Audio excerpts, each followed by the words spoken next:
안녕하십니까. 연세본 정형외과 마취통증과 의원 원장 이정원입니다.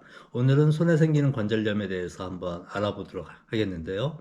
골관절염, 퇴행성 관절염이라고 하죠. 그 관절염과 류마티스 관절염, 크게 두 가지로 구분을 짓게 됩니다. 골관절염의 경우에는 어느 부위에 호발되는지, 어느 시간에 주로 아픈지 먼저 설명을 드리면은, 골관절염의 경우에는 손가락 끝마디에 많이 호발하게 됩니다. 손을 많이 쓰셔가지고 갑작스럽게 쓰게 되건 아니면 지속적으로 직업적인 이유에서든 이 손가락을 많이 쓰시는 분들이 이 끝까지 근육이 작용을 하면서 손을 쓰시게 되기 때문에 호발 부위가 끝마디에 오게 됩니다. 그리고 제일 많이 통증을 호소하시는 시간은 일을 많이 하시면서 생기는 통증이기 때문에 아침보다는 저녁 시간에 더 통증을 호소하시게 되겠고요. 두 번째 관절염인 류마티스 관절염의 경우에는 자가 면역 질환이기 때문에 손을 많이 쓰는 거랑은 관계없이 생기게 됩니다. 그리고 호발 부위는 첫 번째 마디보다는 중간 마디와 손등뼈와 손가락 사이의 마디에 많이 호발하게 되겠고, 특히나 이런 류마티스 관절염의 경우에는 요 많이 쓴 곳만 생기는 게 아니기 때문에 양쪽으로 같이 오는 경우가 많게 되겠습니다. 그리고 손가락뿐만 아니라 어깨라든가 팔꿈치, 무릎, 고관절 등 여러 관절에 같이 오는 경우가 많고요. 그 외에도 자가 면역 질환이다 보니까 내부 장기에 병변이 있는 경우도 있을 수 있습니다. 그리고 또 한 가지 특징은 류마티스 관절염의 경우에는 많이 오랫동안 사용을 안 하고 쉬고 나서 처음 움직일 때 그때 통증이 많이 생기게 됩니다. 예를 들면은 저녁으로 따졌을 때는 아침에 통증을 많이 호소하게 되겠죠. 그리고 시간이 지날수록 점점 조금 손에 뻑뻑함이 사라지고 통증도 가라앉는 그런 과정을 거치게 됩니다. 류마티스 관절염이 의심이 되는 경우에는 류마티스 내과라든가 각 해당하는 과에서 한번 추가적인 검사를 꼭 받아보시는 게 좋습니다. 그 이유는 자가 면역 질환이다 보니까 꼭 관절이 아니라도 내부 장기에 이상이 있을 수가 있기 때문에 정확한 검사, 혈액 검사라든가 필요한 검사를 꼭 진행을 해보고, 만약에 그런 류마티스 관절염으로 진단이 된다면 거기에 맞게 추가적으로 약을 드셔야 됩니다. 그러면 두 관절염의 치료에 대해서 공통적으로 사용할 수 있는 치료를 말씀을 먼저 드리자면, 첫 번째, 류마티스 학회라든가 정형외과 학회 등에서 꼭 필요한 치료, 제일 중요한 치료는 소염 진통제가 되겠습니다. 내복약도 좋고 주사를 통해서도 소염 진통제는 꼭 복용을 하도록 권하고 있습니다. 그리고 두 번째는 주사치료, 그 외의 주사치료, 그 아픈 부위의 주사치료라든가 물리치료, 그리고 운동치료, 그리고 최근에 많이 하죠. 뭐 체외 충격파라든가 하는 그런 여러 가지 치료를 사용할 수가 있겠습니다.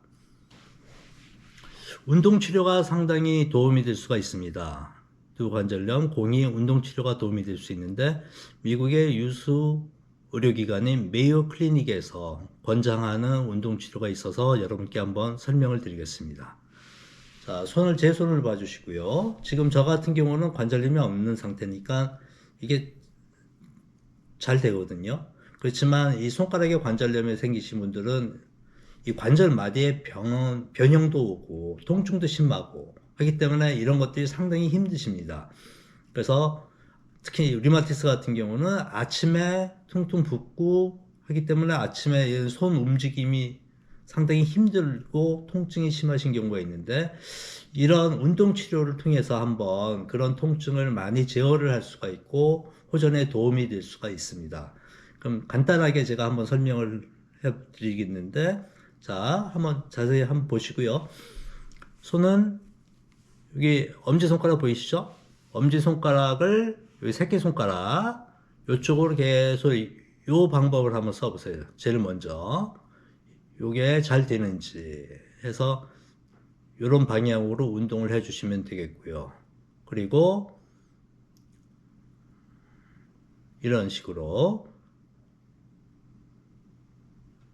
그 다음에는, 자, 여기서 보시면, 잼잼. 옛날에 애기들 잼잼 많이 했죠? 요런 운동. 그리고, 제가 중요한 걸 빼먹었네요. 자, 옆에서 보시면, 이렇죠? 손가락 끝마디부터 말아준다는 생각으로, 자, 이렇게. 잘 하실까요? 괜찮죠? 근데 여기서 중요한 거는, 여기 손등뼈하고 손가락 첫마디는 평평하게 유지하면서 그 다음에 요거 다음에 잼잼을 해주세요. 이렇게 잼잼. 그리고 방법에 따라서 틀린데, 자 이렇게 해놓고 손가락을 옆으로 벌리고 모으고 벌리고 모으고. 간단하죠? 충분히 다 하실 수 있을 것 같아요. 하면서 여건이 되면 하나, 이런 식으로.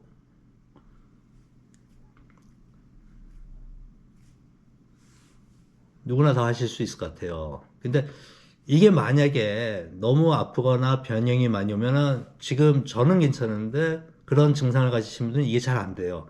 그렇다고 해서 너무 억지로 힘을 바짝바짝 주면서 이렇게 하시면 안 됩니다. 그냥 자연스럽게 되는 한도 내에서.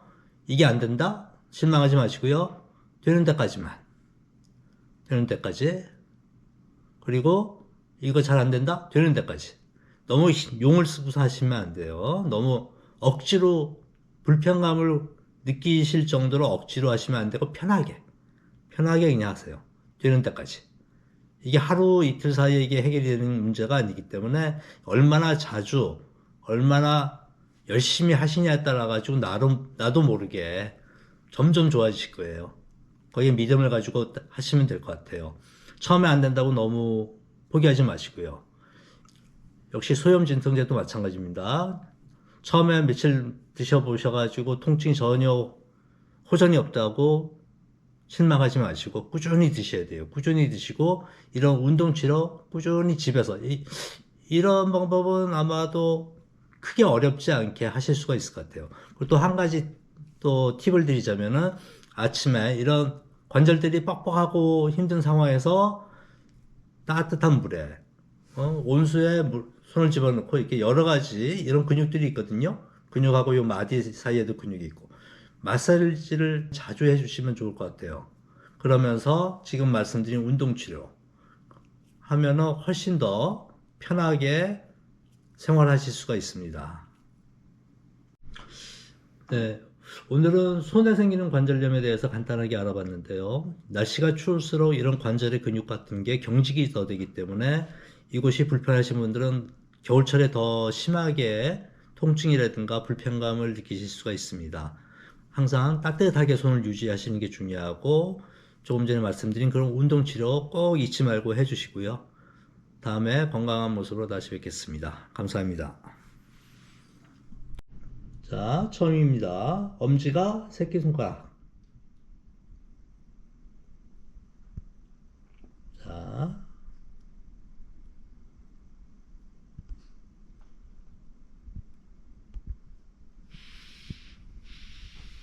말아주세요. 끝마디부터. 여기는 평평하게 이렇게 구부리지 마시고요. 다시.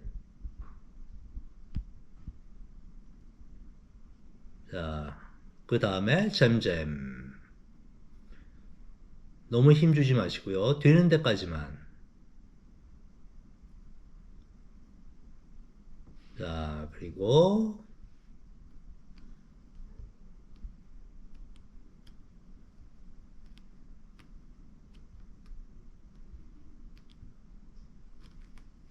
변형으로.